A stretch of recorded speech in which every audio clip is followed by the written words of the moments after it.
pet pen do nang ti en pu Jesu maham the karbi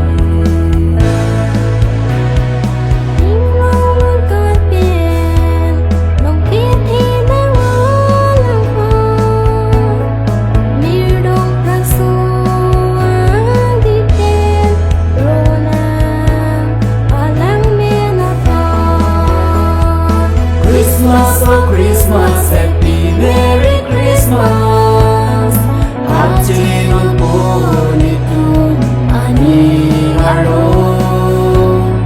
Pantirapi bangka Christmas lada sengku aro.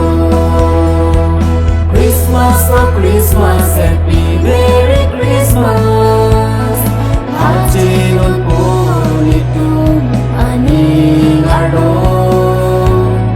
Pantirapi bangka Christmas lada sengku aro.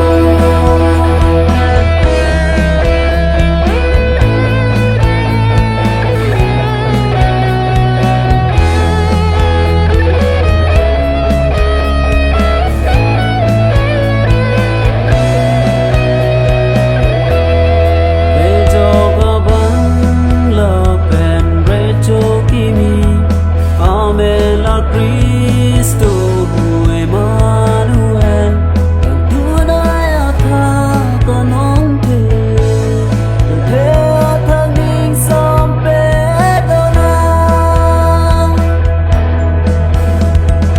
Christmas, oh Christmas, happy Merry Christmas. Hapchingon punitun ani aro.